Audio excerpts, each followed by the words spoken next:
Hi అండి. Welcome back to Manasa ప్రపంచం. ఈరోజైతే మంచి మంచి టిప్స్ మీ ముందుకొచ్చేసానండి. ఇంక ఫస్ట్ టిప్ అయితే చూద్దాం. ఈ విధంగా వేస్ట్‌గా ఉండే ఒక డబ్బా అయితే తీసుకొని, ఇప్పుడు చాక్ అయితే వేడి చేసేసి దానికంతా చుట్టూరు ఈ విధంగా అయితే హోల్స్ అయితే పెట్టండి.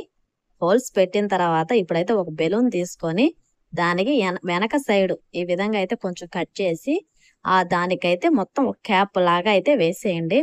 ఇలా వేసిన తర్వాత అసలు దీన్ని ఎలా యూజ్ చేయాలా అనేది చూద్దాం. షింక్‌లో ఉండే వాటర్ ట్యాప్‌కైతే ఇదైతే చేసేయండి. మనం చేతులు అయి పెట్టి షింక్ అయి క్లీన్ చేసుకోవడం చాలా కష్టంగా ఉంది కదా! అలాంటప్పుడు ఇది చాలా ఈజీగా క్లీన్ చేసుకోవచ్చు. ఇలాంటిది అయితే బజార్‌లో కొనాలన్నా చాలా కాస్ట్. చాలా తక్కువ డబ్బులతోనే ఇంట్లోనే చేసుకోవచ్చండి. ఇక నెక్స్ట్ టిప్ అయితే చూద్దాం. చాకులైతే ఫస్ట్ బావుంటాయి. కొన్ని రోజుల తర్వాత ఇది షార్ప్‌నెస్ అనేది తగ్గిపోతాయి. ఈ విధంగా ఒక కప్పు అయితే తీసుకొని దాని వెనక సైడ్ ఈ విధంగా అన్నామంటే మళ్ళీ షార్ప్‌నెస్ అనేది వస్తదండి. ఇక నెక్స్ట్ టైప్ అయితే చూద్దాం. వేస్ట్‌గా ఉండే ఒక వాటర్ బాటిల్ తీసుకొని దాన్ని ఈ విధంగా చాకు వేడి చేసి అయితే ఈ విధంగా అయితే కట్ చేయండి. కట్ చేసిన తర్వాత ఇప్పుడైతే సిజర్‌లో మధ్యలో ఈ విధంగా అయితే మొత్తం కాకుండా కొంచెం అయితే ఈ విధంగా కట్ చేసుకోండి.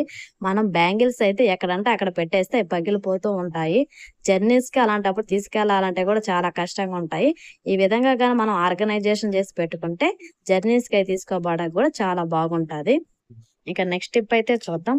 ఈ విధంగా ఆలు తెచ్చుకున్నప్పుడు బానే ఉంటాయి గానీ, కొన్ని రోజుల తర్వాత మొలకలొచ్చేస్తుంటాయి. అలా మొలకలు రాకుండా ఎక్కువ రోజులు ఫ్రెష్‌గా ఉండాలంటే, ఆలులో వెల్లుల్లి రెబ్బలు గాని ఏసి పెట్టామంటే, ఎన్ని రోజులున్నా ఆలు అనేది మొలకలు రానే రావండి. ఈ టిప్ చాలా బాగా పనిచేస్తది. తప్పకుండా ట్రై చేయండి. ఇంకా లాస్ట్ టిప్ అయితే చూద్దాం. ఈ విధంగా ఒక కడాయి తీసుకొని, అందులో ఒక 2 స్పూన్ల ఆయిల్ అయితే తీసుకోండి. ఇప్పుడు ఒక గ్లాస్ గోరువెచ్చని నీళ్ళైతే తీసుకొని ఆ 2 బాగా మిక్స్ అయ్యేటట్టు కలిసిన తర్వాత, ఒక గ్లాస్ నీళ్ళకి 2 గ్లాసుల గోధుమ పిండయితే వేసుకొని, ఇప్పుడు మొత్తం ఒకసారి స్పూన్‌తో అయితే బాగా కలిసి పెట్టుకోండి. ఇప్పుడు స్పూన్‌తో కలిసిన తర్వాత ఇలాంటి పీలర్స్ అవి మన ఇంట్లో ఉంటాయి గదా! అవైతే ఇప్పుడైతే చేసుకోండి. చెయ్యే పెట్టకుండా చపాతీలు చేయడం చాలా మందికి ఈజీ కానీ, పిండి కలపడం చాలా కష్టం. ఇలా అయితే మనం చెయ్యే పెట్టకుండా చాలా ఈజీగా, చాలా స్మూత్‌గా అనేది వస్తాయండి. కొంచెం గోరువెచ్చని నీళ్లు పోసిన దానివల్ల. చూడండి ఇప్పుడు లాస్ట్‌లో కొంచెం అనేది కలిపితే సరిపోతుంది. చూడండి ఈ విధంగా అసలకిప్పుడు వాటిని చాలా ఈజీగా కర్రే వాడకుండా చపాతీలు ఎలా చేయాలో చూద్దాం. ఈ విధంగా ఆయిల్ ప్యాకెట్స్ ఉంటాయి కదా! వాటినైతే ఈ విధంగా కట్ చేసి, ఆ చపాతీ ముద్దనైతే అందులో పెట్టేసి, పైన ఒక ప్లేటుతో గానీ, చపాతీ పీట రివర్స్ చేసి గానీ ఇలా అన్నామంటే చాలా చపాతీలు చాలా సాఫ్ట్‌గా ఒకే లెవెల్‌లో వస్తాయండి. మీరు ఎన్ని కావాలో అన్ని చాలా ఈజీగా చేసుకోవచ్చండి. దీనికోసం మనం కర్ర పెట్టి రుద్దాల్సిన అవసరం కూడా లేదు. చూడండి నేనైతే ఈ విధంగా అయితే చేసేసుకున్నాను.